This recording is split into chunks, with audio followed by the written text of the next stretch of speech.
We have 24 stakes, and one of the things that I want to show you that I did with these stakes to make sure you have room, see how I have kind of on each one of these stakes tapered it a little bit on each of the side to make sure that they all go in nice. Okay, you want your rough side of the reed towards you.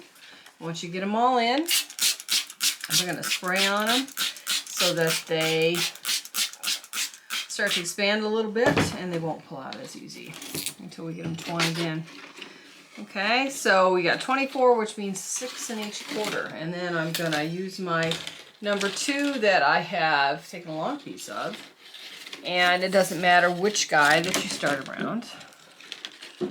And this will be tight, so it always helps to have a weave right tool with you. You grab mine. So I'm going to twine, and that means that I'm going to take the weaver that's the furthest away from the direction I'm going. I'm right-handed, so I weave clockwise. Go in front of one stake and behind one stake. So when you're twining, you always want to make sure that you've got 2 coming out at you. So I'm going to go around this, I think for 2 rows. You could do 3, but really 2 is all you need at this point. And really all you're doing is you're making sure that these guys are locked in tight and they're not going to pull out. And so you can see that in some of these instances, I don't need this anymore, they're pretty tight. And you can also see that they'll slip out on you while you're trying to get them in there. You can adjust these a little bit over as you coax it into place. Okay. But mostly it is keeping that twining tight that holds us in there. Tight and close to the base. Now the other thing that I tell people is when you are twining, if you have it at the top of whatever you're working on, in this case a base, and you're pulling down on it, you have a lot of power this way. If you are trying to do it from here and you're trying to push it up and shove it up in close to the base, you can do it, but it won't be tight because you don't have any ability to pull while you're pushing. Okay, so the point being is move the base around so that when you're twining, you're always on top of the base so that you can pull. You never want to push, you always want to pull. And yeah, these guys will kind of jump around a little bit as we're getting them into place on our first go round.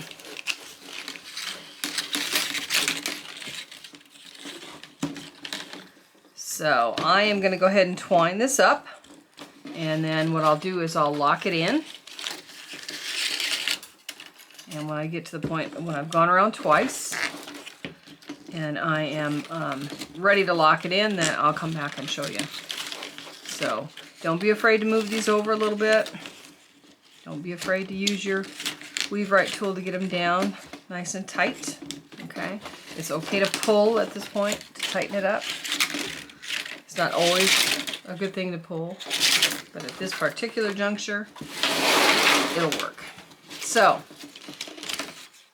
I am gonna go ahead and finish that up, making sure that I keep this real tight, and if I have to go back around and tighten it up and make sure these guys are in here good, I'll do that.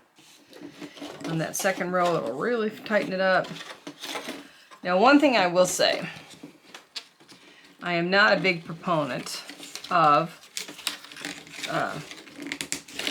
gluing a basket. However, if you, when you get your basket done, are going to load it with a lot of weight, and you're going to use that basket a lot with weight in it, eventually those stakes are going to pull out from the base. So if you are going to use a basket with a wooden slotted base for heavy work, and this particular one probably isn't heavy work, but if you were, like a bicycle basket, it doesn't hurt to run a bead of glue right around here when you finish with the basket. Use white glue. that dries clear, and I know Gorilla Glue now has something that doesn't bubble, and it dries clear as well. And I've used those real successfully on baskets that I was worried about things coming out. So like if I was making a tote, and or you know, like a handbag type of woven basket, then yeah, that I'm concerned about. So I would go ahead, and when I got done with the basket, I would put a bead of glue around it. Not a whole bunch, but just enough to make sure that those stakes are not going to pull from that base with weight. A good example, as I come around this whole row, would be bike baskets. So you got it on your bike, and you've got it loaded with library books, and you're going over curbs, ba-boom, ba-boom, ba-boom. So all that weight is slamming on the bottom of that. Sooner or later, those stakes are going to come out from that base, unless you glue it. So if you're thinking you're using a basket for heavy-duty purpose, it does not hurt to put that bead of glue around there. Okay, so I have come around once, and now I'm going to make my second row. And like I say, if I need to go back and make sure these are tight or they need to be sucked in a little bit, I'll do that as I go. And I'm going to go around one more time, and then I'll come back and we'll talk about how you lock a twined base. So you'll hear me talk a lot about making sure that your pattern or your weave is completed.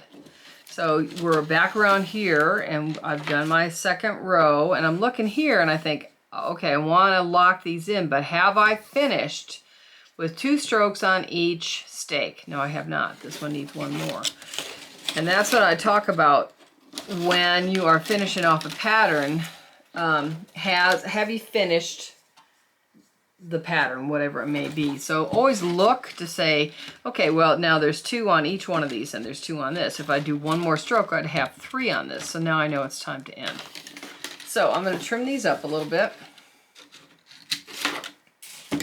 And then what I'm going to do is I'm going to take one and just kind of open that up a little bit and thread it through there to anchor it or lock it in.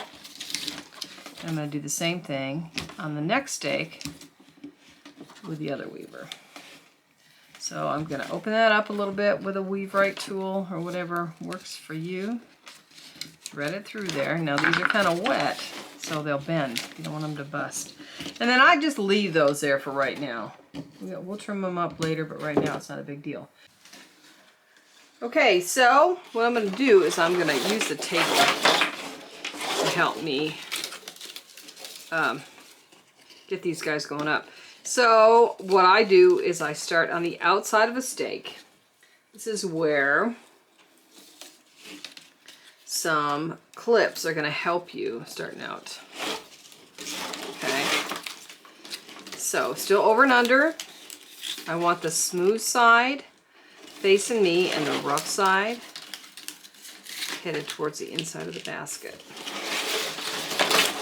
So I'm just going to move that around. And this is going to come up pretty fast, so remember, you're not making a platter, you're going up quick. And I think we're going to do this for about 5 rows. So it is starting to stop. Once I get started here, I'm going to show you, if you're having trouble with your shape, how you can help get these stakes going up in the way that you want to. And it's by using PVC pipe for a mold. You don't keep it on there for long. Some people like it, some people don't. It's really a personal preference. And like I say, you don't keep it on very long, so you don't really need it. But some people do, so I'm going to show it to you. First, I'm going to do these 5 rows. And when you are weaving, start and stop. What you want to do is weave up to the point where you started, and you always always, always start on top of a stake. And then you're going to count 4 past it. 1, 2, 3, 4, and make a cut. And then that way you do not see where you started, because that covers it up. And you do not see where the end's at, because that's covered up. Okay? So I'm going to clip that, and then I'm going to make like a quarter turn to the left. In my case, you could go to the right if you wanted to. And I'm going to weave another one. Now I am a lap weaver. So weave it on a table so that you can see it is a challenge for me. So it doesn't matter where you start, but you do want to stagger your starts because you don't want all that bulk in one place. People ask me, can I stain my base? You can do that before you start the project. The only thing that I would recommend if you decide to do that is make sure that that slot is cleared out and is not filled with stain or whatever that you decided to use, because you got to get those stakes in there. So.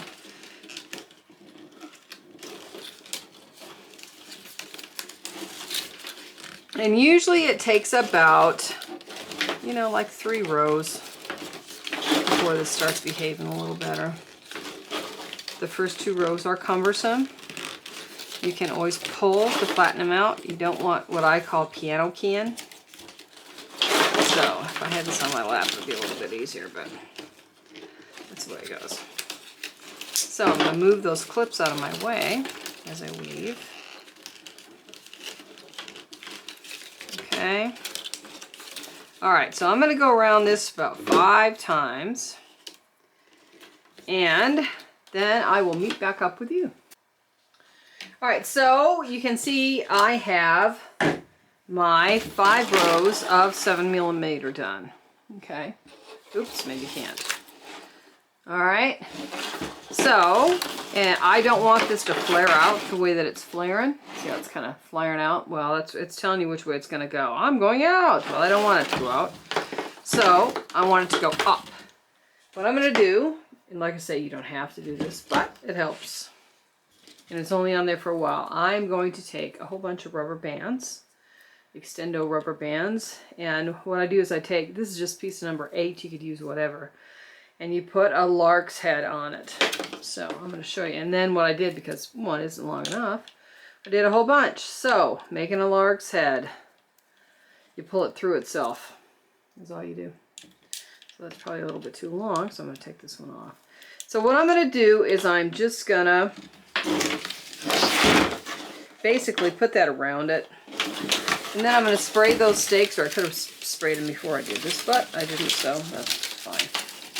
And all I'm doing is giving these stakes some memory. Saying, seriously, I want you to go up. Now, you can see that it is not the perfect mold here. Here we go. You know, because if it was, I'd be going in this way. And actually, all I want it to do is go up straight for a while. So that just helps me do that. I won't keep it on there for long, because if I did, it would be going in. If you want your shape to do that, that's great. But here's the problem with this particular design. As it goes in, those stakes would get closer, and then you can't weave in between them. So that's not what we're shooting for today. That's why this is temporary. Okay. Only have it on there for a little bit, just to kind of give this some advance warning about where we're going. We're not going out, we're going up. So, if you really wanted to make this easier on yourself, what you do, you'd put that on and you'd spray it and then wait overnight. Well, we're not waiting overnight, we're just going to spray that. Because all we're doing is weaving with natural, so you don't have to worry about anything bleeding. And we're saying, hey, I would like you to go up. Up is good. Now, some people do not like this, because does it make it more difficult to weave? Yes, it does. So I'm going to get a piece of 1/2 inch here. Or no, I'm sorry, it's 5/8. All right, so I'm going to change the angle here a little bit so that I can weave on my lap. And you can see me weaving on my lap. So I'm switching over to 5/8. I want the rough side to the inside. And we're still doing a plain weave. And I think we're going to do this for about 18 rows. So I won't need this on here for long. But you can kind of see what I do. Anytime I'm starting out, I always have a clip on there. And the reason for that is if I was pulling, which I'm not, but if I was pulling, then it keeps it from pulling out.